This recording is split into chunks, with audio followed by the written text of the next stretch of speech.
아멘. 할렐루야. 자, 오늘 우리가 종교와 기독교라는 제목으로 말씀을 듣도록 합니다. 여러분이 말씀이 들릴 때에 성령께서 우리 안에 있는 모든 종교적인 껍질은 다 벗겨주시고 예수 그리스도의 복음의 능력으로 충만한 시간, 예수님의 복음의 능력으로 새롭게 체험받는 그런 아름다운 시간이 되기를 주님의 이름으로 축복합니다. 오늘 본문을 보면은 이른바 사두개파들이 있습니다. 제사장들과 성전 맡은 자들, 사두개인이라는 말이 나오는데 그는 이른바 사두개파들이죠. 이 사람들이 안전뱅이를 일으키고 제자들이 예수님의 부활을 전하는 모습에 눈에 가시가 되었습니다. 그래야 이들을 체포합니다. 우리가 잘 아는 것처럼 사두개인들은, 이 사두개파들은 예수님의 부활을 믿지 않잖아요. 그런데 이 체포를 했는데 날이 이미 저물어서 이튿날까지 제자들을 가두게 됩니다.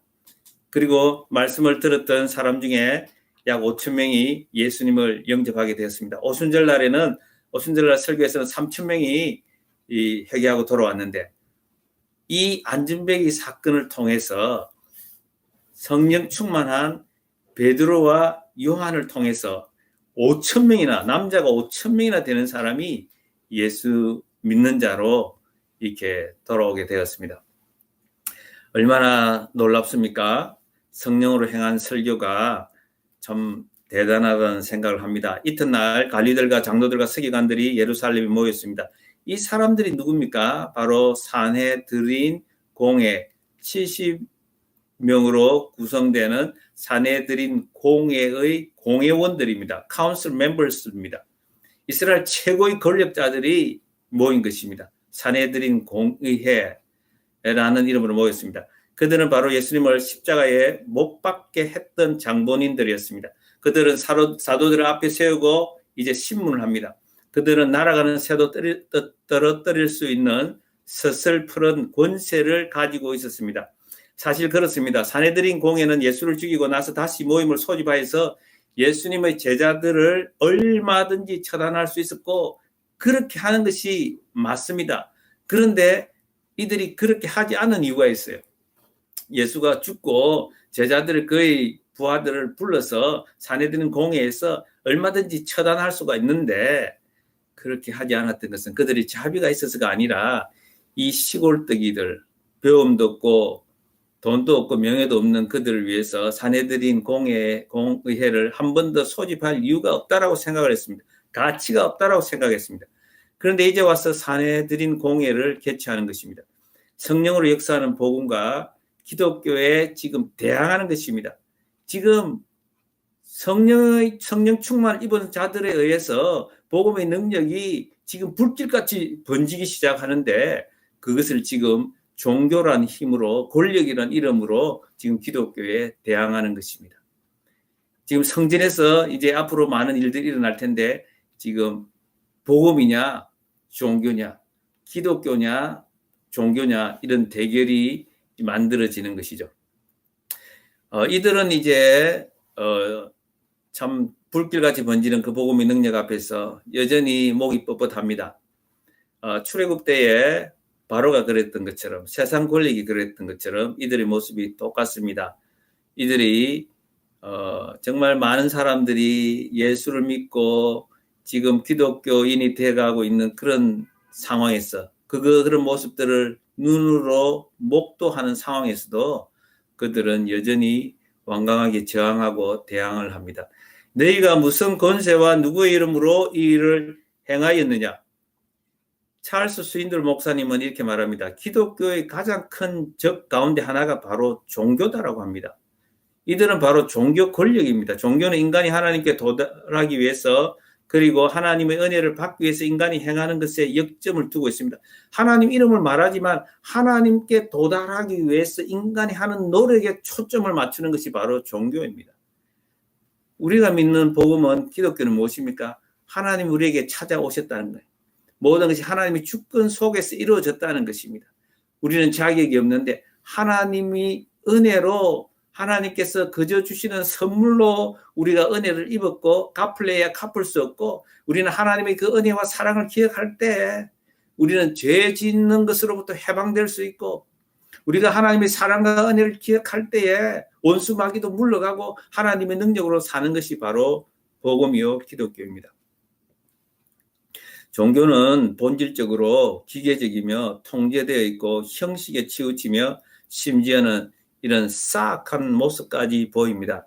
그러므로 예수 그리스도께서 주신 자유와 해방을 전하면 종교는 기독교와 더불어 싸우게 되어 있습니다. 그래서 우리가 예수를 잘 믿고 복음을 선포하고 은혜를 선포할 때는 이 종교 세력이 이게 우리를 대항해 오는 것입니다. 오늘 본문에서 나오는 그 갈등이 바로 기독교와 종교의 충돌인 것입니다. 그리고 기독교에 대한 최초의 조직화된 박해의 모습입니다. 무슨 권세와 누구의 이름으로 이 일을 행하느냐라고 묻습니다. 성령이 충만한 베드로가 이렇게 대답합니다. 베드로의 대답, 베드로가 지금 그 신문에 반박을 하면서 베드로의 논리를 펴는데 누가는 우리에게 친절하게 베드로의 설교할 때마다 성령이 충만한 베드로의 모습을 우리에게 가르쳐주고 있습니다. 베드로는 이렇게 말합니다. 이 병자에게 행한 착한 일에 대하여 이 사람이 어떻게 구원을 받았냐고 오늘 우리에게 질문한다며 성령 충만하다라고 이야기합니다. 종교는 기계적이지만 성령의 사람은 영적인 충만함이 가득 차 있습니다. 삶 속에서 우리 속에서 샘솟는 그 하나님의 능력이 있다라는 것입니다. 우리 모두가 성령 충만을 입는 복을 누리기를 원합니다. 그리고 이 일로 인해서 종교 세력들이 지금 권세자들이 우리를 붙잡아서 지금 신문하고 그런 상황이지만 이 일로 인해서 이 일이 잘못됐다고 생각하기 때문에 종교 권력이 권세자들이 그렇게 하지만은 베드로는 성령 충만한 모습으로 어떻게 이야기합니까? 이 일은 착한 일이라는 거예요. 이 일은 godly work라는 것입니다. 이 일은 하나님이 하신 일이고 선한 일이라는 것입니다. 이 일은 하나님의 보시기에 아름다운 일이라고 규정하고 들어가는 것입니다. 너무도 확신하기 때문에 성령에 의해서 이끌려서 이 일이 행해졌기 때문에 그러면서 베드로는 이렇게 말합니다. 어떻게 구원을 받았냐고 오늘 우리에게 질문한다면 우문현답이라는 것도 있습니다. 그들의 사악한 질문에 함정을 만드는 그 질문에 베드로는 그 모든 것을 꿰뚫고 있고 하나님이 인도하시는 대로 성령이 이끄시는 대로 대답을 해나가는 것입니다. 참 사탄은 우리에게 여러 가지 질문을 던지고 우리를 함정에 빠뜨리려고 합니다. 때로는 우리를 아주 유치한 수준으로까지 끌고 내려가려고 할 때가 많습니다. 우리는 성령 충만하지 않으면 때로는 그 논리에 빠져들어서 우리가 아주 땀을 흘리고 생고생할 때도 있습니다. 그러나 베드로는 모든 것을 훤히 들여다보고 있습니다. 왜요? 성령 충만하니까. 성령 충만하면 우리의 눈이 아니에요. 하나님의 눈으로 세상을 바라보는 지혜가 생기는 것입니다. 어떻게 이 사람이 구원을 받았냐고 오늘 우리에게 질문한다면 이거는 그들이 관심을 갖지도 않고 전혀 모르는 상황이에요. 이건 지금 구원의 사건이라는 거예요. 단순히 병자 한 사람이 치료받은 고침받은 그런 사건이 아니라는 거예요. 그 훨씬 뛰어넘어서 죄사함을 받았고 구원을 받은 사건이라고 말하는 것입니다. 사랑하는 성도 여러분, 교회는 꿈꾸는 공동체입니다. 이 꿈은 바로 믿지 않던 자가 주께로 돌아와서 회개하고 세례받고 제사함받고 성령을 선물로 받는 것이 최고라는 것을 기억해야 합니다. 바로 예루살렘 교회는 이런 역사가 지금 나타나고 있는 것입니다. 구원의 역사, 단순한 병 고침이 아니라 구원의 역사가 나타나고 있습니다. 우리도 이제 아가페 교회가 이게 하나님 은혜 가운데 그리스도라는 반석 위에 우리를 세워주셨는데 우리가 성령 충만을 강구하면서 정말 우리 안에 하나님께서 예비하신 자들, 하나님께서 만세전에 예정하셨던 사람들, 그들을 우리가 보고 불러들이는 그 은혜를 누리기를 바랍니다. 그리고 베드로의 설교는 그리스도 중심의 설교입니다. 계속해서 예수 이름에 초점을 맞추어 들어갑니다. 십자가에서 죽으시고 부활하신 예수님을 선포하는 것입니다. 왜요? 그 이름에 능력이 있기 때문에 그렇습니다. 그 이름이 구원이기 때문에 그렇습니다. 이 이름 밖에는 구원이 없고 소망도 없고 기쁨도 없다는 것입니다. 그러면서 너희들이 십자가에 못 박았더니라고 하면서 사람의 책임을 분명하게 이야기합니다. 그럼에도 불구하고 사람들의 온갖 공작과 온갖 괴계를 뛰어넘어서 사탄의 역사에도 뛰어넘어서 하나님이 주권적으로 못 박아서 죽었던 예수 그리스도를 살리셨다라고 말씀합니다. 하나님의 계획은 인간의 죄와 악행에 막히지 않습니다. 하나님은 하나님입니다. 하나님은 스스로 하나님이신 자존자입니다. 무한하신 하나님이요 전능하신 하나님이고 전지하신 하나님입니다. 하나님은 지는 것처럼 보일 때도 있습니다. 그러나 하나님은 반드시 자신의 시간표대로 자신의 계획과 뜻대로 섭리와 경륜을 이용해서 하나님의 뜻을 이루고 계획이 성취되도록 하시는 분이 우리 하나님입니다. 그러므로 우리는 이제 두렵고 떨림으로 하나님의 선하신 뜻이 내 삶에 온전히 이루어지도록 하나님의 뜻이 내 안에 이루어지게 하여 주옵소서. 어떤 방해도 불구하고 주님이 선하신 뜻이 이루어지게 하여 주옵소서. 하나님의 구원의 역사가 하나님의 구원의 계획이 예수를 통하여서 하나님의 주권적인 간섭하에서 이루어졌던 것처럼 하나님의 선하신 뜻이 내 안에 있음을 믿습니다. 나를 향하여 있음을 믿습니다. 하나님, 주님의 뜻이 온전히 이루어지게 하여 주시옵소서. 이렇게 우리가 좀 더 적극적으로 하나님의 주권에 순복하는 삶을 살 수 있기를 축복합니다. 종교의 질문에 대하여 분명한 메시지를 던졌지만은 그 종교 권력들, 사내들인 공회원들은 어떤 태도를 보입니까? 13절, 14절 보시면 베드로와 요한이 담대하게 말함을 보고 그들을 본래 학문 없는 범인으로 알았다가 이상히 여기며 또 전에 예수와 함께 있던 줄도 알고, 이게 무슨 말입니까? 분명히 지금 베드로의 논리에 압도를 당하면서 지금 일어난 일에 대해서 일어난 일이 너무도 분명한 사실임에도 불구하고 사실을 인정할 수가 없는 거예요. 눈에는 보이지만 가슴으로 인정을 하지는 못합니다. 왜요? 베드로와 요한이 하버드 출신도 아니고 아이빌리그도 아니고 갈릴리 시골떡인데 시체말로 근본도 없는 자식들이 담대하게 말하는데 뭔가 이상하다는 생각은 들지만은 그것을 수용하지 못합니다. 마음이 높아진 사람들은 진리를 보면서 그 진리를 수용하지 못해요. 그들은 이제 서로 의논을 합니다. 이 사건과 설교로 인하여 많은 사람들에게 알려졌는데, 이제 종교는 어떠냐면은 종교적인 사람은 사람들을 의식하고 사람들을 두려워합니다. 그래서 그들의 결론이 이렇습니다. 민간에 더 이상 예수 이름이 알려지지 않도록 이제 베드로와 요한을 협박합니다. 어떻게 해요? 도무지 예수의 이름으로 말하지도 말고 가르치지도 말라. 아니, 우리가 놓아주겠는데 한 가지 조건이 있어. 도무지 예수의 이름으로 말하지도 말고 가르치지도 말라. 예수의 이름의 능력을 보고서도 자신들의 기득권을 내려놓기 싫어서 자신들의 현상을 유지하기 위해서 그 이름 앞에 굴복하지 못합니다. 이것이 종교입니다. 가진 것을 내려놓지 못하고 자기의 의를 쌓아가는 것이 바로 종교입니다. 자기의 한계를 인정하면 공든탑이 무너진다고 생각합니다. 종교는 은혜와 거리가 멉니다. 종교는 나의 한계를 인정하고 하나님의 은혜를 붙드는 것이 아니라 하나님 하면서 하나님을 위한다고 하면서 자기의 의를 끝까지 고집하고 회개치 않고 자기의 공로를 쌓아가는 것이 바로 종교입니다. 베드로와 요한은 이렇게 대답합니다. 하나님 앞에서 너희 말을 듣는 것이 하나님의 말씀을 듣는 것보다 옳은가 판단하라. 더 나아가서 우리는 보고 들은 것을 말하지 아니할 수 없도다. 야, 정말 기가 막힌 말씀이에요. 하나님 앞에서 너희 말을 듣는 것이 하나님의 말씀을 듣는 것보다 옳은가 판단하라. 우리가 보고 들은 것을 말하지 아니할 수 없도다. 그냥 그 지식인들, 권세자들 앞에서 조금도 두려워하지 않고 그냥 너무도 담대하게 하나님의 뜻을 전하는 거예요.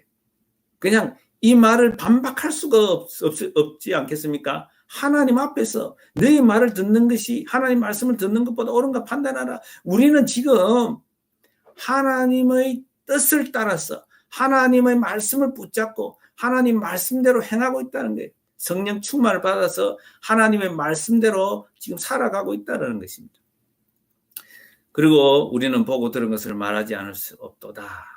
참으로 성령이 임하시면 너희가 권능을 받아서 다이너마이트와 같은 권능을 받아서 예루살렘과 온 유대와 사마리아와 땅끝까지 이르러 내 증인이 되리라 하신 그 말씀이 그대로 이루어진 것을 우리는 볼 수가 있는 거예요.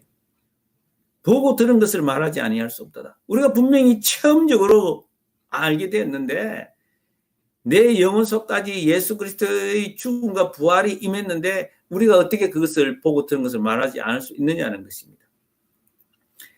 21절에 관리들이 이 백성들 때문에 그들을 어떻게 처벌할지 방법을 찾지 못하고 다시 위협하여 놓아주었으니 이는 모든 사람이 그된 일을 보고 하나님께 영광을 돌림이라. 표적으로 나은 사람은 40여세나 되었더라. 사도들은 성령 충만한 모습을 보여주고 있습니다. 얼마나 담대합니까? 종교 지도자들은 우왕좌왕하고 협박도 해보고 그러나 그들의 모습은 확신이 없습니다. 어떻게 해야 될지를 잘 모릅니다. 그저 자기들이 가지고 있는 기득권을 지키는 데에 급급한 모습입니다. 정말 그들 중심에는 하나님이 보이지 않습니다. 성령의 사람은 보고 들은 것을 말하지 않을 할 수 없다라고 이야기합니다. 그런데 오늘 이 본문을 우리가 이 본문이 예수님이 주신 말씀이 그대로 이루어졌다는 것을 우리는 확인해야 합니다. 베드로와 요한의 이 모습은 예수님께서 이미 이 땅에 계실 때에 제자들에게 주신 말씀이고 오늘 우리에게도 주시는 말씀이라는 사실을 오늘 확인해 보려고 하는데요. 마태복음과 마가복음과 누가복음에서 예수님이 제자들을 12제자들을 파송하는 이야기가 나옵니다. 오늘은 마가복음과 누가복음을 한번 확인해 보도록 하겠습니다. 마가복음 13장 9절에서 11절을 제가 읽습니다. 마가복음 13장 9절에서 11절입니다. 너희는 스스로 조심하라. 사람들이 너희를 공회에 넘겨주겠고 이 공회, 사내들인 공회라는 것은 에스라 때부터 생겼습니다. 공회에 넘겨주겠고 너희를 회당에서 매질하겠으며 나로 말미암아 너희가 권력자들과 임금들 앞에 서리니 이는 그들에게 증거가 되려 함이라.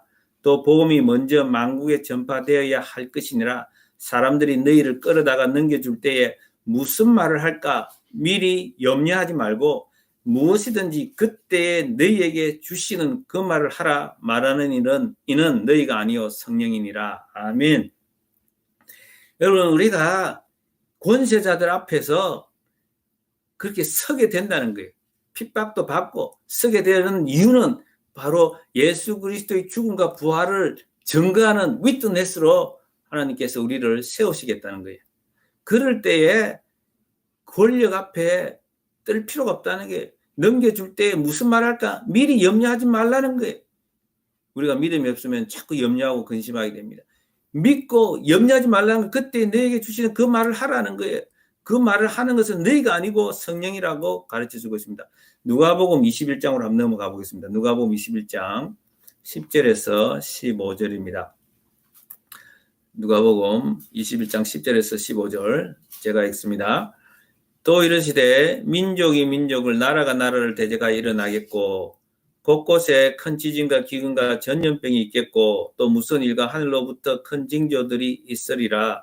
이 모든 일 전에 내 이름으로 말미암아 너희에게 손을 대어 박해하며 회당과 옥에 넘겨주며 임금들과 집권자들 앞에 끌어가려니와 이 일이 도리어 너희에게 증거가 되리라. 그러므로 너희는 변명할 것을 미리 궁리하지 않도록 명심하라. 내가 너희의 모든 대적이 능히 대항하거나 반박할 수 없는 구변과 지혜를 너희에게 주리라. 아멘. 사랑하는 성도 여러분, 정말 예수님께서 누가복음 21장에서 말세의 징조들에 대한 이야기를 하고 있습니다. 예수님의 재림이 가까우면 가까울수록 민족과 민족을 나라가 나라를 대적하는 일이 처처에서 일어난다고 합니다. 곳곳에 처처에서 큰 지진과 기근과 전염병이 있겠고 지금 코비드-19도 이런 모습이라고 저는 생각합니다. 이런 모습의 하나입니다. 말세에 예수님이 오시고 재림할 때까지는 말세고 또 예수님 말세의 좁은 의미는 예수님의 재림이 가까운 그 시간을 말세라고 합니다. 여러분, 말세에 여러 가지 일들이 나는데 전염병이 있겠고, 팬데믹이 대단하잖아요. 전염병이 있겠고 또 무서우니까 하늘로부터 큰 징조들이 있는데 또 잡혀가고 핍박도 있고 한데 두려워하지 말라는 거예요. 그러므로 너희는 변명할 것을 미리 궁리하지 않도록 명심하라. 아무것도 염려하지 마라. 모든 일에 감사함으로 기도와 간구를 하나님께 아뢰라. 여러분, 우리가 명심해야 될 거는 예수 믿는 사람은 염려하고 근심하는 게 안 됩니다. 왜냐하면요, 여러분, 어린아이들이 아빠, 엄마가 있는데 아빠, 엄마가 멀쩡하게 살아있는데 꼬맹이가 늘 걱정하고 있으면 아빠, 엄마를 무시하는 겁니다. 그죠? 아빠, 엄마가 다 알아서 할 텐데 꼬맹이가 맨날 집안 걱정이나 하고 있으면 그게 말이 되는 것입니까? 하나님은 전능하신 하나님이고 우리의 아버지고 우리 모든 것을 책임져 주시는 분인데 우리의 보호자이신데 맨날 염려하고 걱정하고 있으면 하나님이 마음이 얼마나 섭섭하고 아프겠습니까? 성령을 근심하게 하는 것입니다. 어떤 일이 있어도 미리 어떻게 변명할 것도 생각하지 말라는 거예요. 그걸 명심하라는 거예요. Keep in mind. 21장 15절을 우리 다 같이 한번 읽어보겠습니다. 21장 15절 시작. 내가 너희의 모든 대적이 능히 대항하거나 변박할 수 없는 구변과 지혜를 너희에게 주리라. 마가복음에서는 너희가 아니요 성령이시니라. 여러분, 성령을 모시고 사는 사람들은요, 무슨 말을 해야 될지 고민할 필요가 없어요. 성령님 말씀하여 주세요. 성령님, 내가 아니라 성령이 말씀하여 주옵소서. 내 안에 계시는 예수 그리스도가 말씀하게 하여 주시옵소서. 여러분, 오늘 이 본문 말씀을 통해서 우리가 꼭 명심해야 될 것이 있습니다. 첫째로 사도들과 사내들인 공회의 대결은 우리에게 기독교와 종교의 차이를 분명하게 보여주고 있습니다. 베드로의 모습, 요한의 모습은 과거에 볼 수 없었던 모습입니다. 누가는 계속해서 사도들이 달라진 모습은 바로 그 한마디로 성령 충만의 비결이라고 말합니다. 성령 충만해서 이렇다는 거예요. 다른 설명이 전혀 필요 없다는 거예요. 그냥 앞부분에 성령 충만해서 라고 모든 것을 상황을 다 설명하고 있는 것입니다. 여러분, 성령 충만은 우리 그리스도인들이 기도 제목의 넘버원이 되어야 됩니다. 하나님 성령 충만케 하여 주옵소서. 제가 한국에 이게 연로하신 부모님이 계십니다. 며칠 전에 전화를 하는데 아버지가 힘이 없어서 너무 힘들어하는 모습에 제 마음이 계속해서 아주 무거웠습니다. 이런 기도 저런 기도 아버지를 위해서 기도를 하는데 오늘 아침에 엎드려서 기도하는데 하나님이 이런 말씀을 줍니다. 야, 너희 아버지가 지금 연세가 많지만은 나이가 있지만 성령 충만해달라고 기도해라. 그게 최고 확실한 방법이다. 나이가 많건 어리건 상관없이 성령 충만하면 다 되는 거 아니냐. 성령 충만하면 예수가 그리스도가 그 안에서 왕이 되어서 친히 다스리는데 선한 목자가 되어주시는데 뭐 걱정할 게 있느냐. 할렐루야. 여러분, 우리 모든 성도들 누구라도 최고의 복이 뭐냐? 바로 성령 충만입니다. 성령 충만은 바로 우리 안에서 주가 친히 다스리는 모습입니다. 주의 통치가 이루어지는 것입니다. 주의 통치가 물샐 틈 없이 어떤 것도 끼어들지 못하는 악한 거 일체 틈타지 못하는 상태가 바로 성령 충만인 것입니다. 바울은 우리에게 계속 성령 충만을 받으라고 명령법을 사용합니다. 그 명령법은 헬라에서는 진행형입니다. 현재 진행형입니다. 계속해서 성령이 충만하도록 기도해라는 것입니다. 간구해라는 것입니다. 사모해라는 것입니다. 성령 충만의 시작은 우리 안에 내주하시는 성령님을 인정하고 생각하고 성령께 톡 투이 말을 거는 것입니다. 성령께 묻는 것입니다. 지혜를 구하는 것입니다. 성령은 하나님의 깊은 것을 통달하시니까 하나님의 뜻을 알게 하고 그 뜻에 이끌리게 우리를 도와주는 것입니다. 복음적인 신앙은 성령 충만을 구하며 인도받는 이끌리는 수동태의 삶입니다. 성령 충만한 삶은 항상 하나님의 뜻에 관심이 있습니다. 하나님께 말을 겁니다. 하나님 어떻게 할까요? 여러분 사무엘에서 보면은 다윗과 사울을 대조시키는데 다윗은 항상 하나님께 묻습니다. 하나님 전쟁에 나갈까요 말까요? 어떻게 할까요? 그러나 사울은 묻지를 않습니다. 여러분, 다윗은 성령 충만한 모습이 하나님께 질문하고 묻는 모습으로 나타났습니다. 우리가 오늘 아침에 매일 성경을 하면서 하박국을 묵상하고 있지 않습니까? 요즘에 하박국은 하나님께 묻습니다. 어떻게 이렇게 불의가 창궐할 수가 있습니까? 어떻게 세상이 이렇게 허무하고 어떻게 이렇게 부조리가 가득합니까? 그런데 더더욱 이해가 안 되는 것은 어떻게 그 우리보다 더 악한 바벨론을 통해서 우리를 벌하시고 그들을 몽둥이로 사용하십니까? 하나님의 정의가 왜 그 악한 것을 통해서 나타나야 합니까? 하박국은 질문하죠. 하나님은 그 질문에 대해서 하나씩 대답하는 것으로 이게 하박국을 보여주고 있는데요. 그렇습니다. 우리는 하나님께 끊임없이 질문해야 합니다. 하나님도 우리에게 질문하는 것입니다. 너는 지금 어디에 있느냐?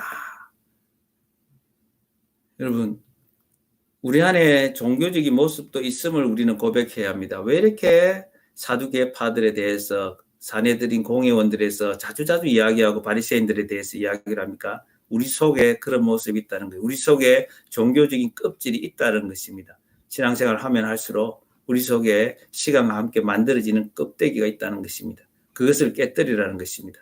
여전히 사람을 의식하고 여전히 형식 논리에 빠져 있는 우리의 모습들, 우리는 거기서 빠져나와야 되고 우리 죄를 토해내야 되고 하나님의 거룩을 입어야 되고 그 거룩이 바로 하나님의 영광이고 하나님의 능력이라는 사실입니다. 사랑하는 아가페 성도 여러분, 이제 우리는 예수 이름을 부르며 그 이름을 높이며 예수님이 원하시는 바로 그 자리, 정인의 삶, 그 정인의 삶을 살아야 되는데 그것은 성령 충만으로만 가능한 것입니다. 성령 충만하지 않고는 우리는 정인으로 살 수가 없습니다. 우리 모두가 예수님이 원하시는 바로 그 자리에서 예수 이름을 부르며 하나님께 영광을 올려드리는 저와 여러분 되기를 주님의 이름으로 축원합니다. 한번 우리 합심해서 한번 기도합시다. 우리 안에 있는 종교적인 껍질이 너무 두껍지 않습니까? 우리 안에 있는 신앙이 화석화되어 있지 않도록 성령 충만의 복을 주시옵소서. 성령 충만의 복을 주시옵소서. 여러분 자녀나 여러분 부모나 여러분 자신이나 성령 충만하면 다 되는 거예요. 그래서 제일 중요한 복이 뭐냐? 성령 충만입니다. 성령 충만을 허락하여 주시옵소서. 그리고 초대교회 역사가 우리 안에 일어나도록 해 주옵소서. 베드로와 요한 배우지 못하고 근본이 없는 사람입니다. 우리는 아직도 내 안에 없는 것 가지고 고민할 때가 많습니다. 우리 안에 있는 것 가장 중요한 게 뭡니까? 예수 이름입니다. 믿음입니다. 그냥 믿음이 있으면 고민할 이유가 없어요. 주신 믿음 감사하면서 성령 충만케 해달라고 기도하고 예수 이름을 선포하고 하나님을 영화롭게 하는 삶을 살면 다 되는 것입니다. 이 시간 우리 기도할 때 우리에게 성령 충만을 허락해 주시되 우리 안에 복잡한 것들을 생각들을 다 단순화시켜 주시고 주신 믿음에 감사하면서 우리가 성령 충만을 누리며 하나님께 영광을 드릴 수 있는 그 삶을 위해서 우리 주여 한번 부르고 기도하겠습니다. 주여 하나님 아버지 감사합니다. 오늘도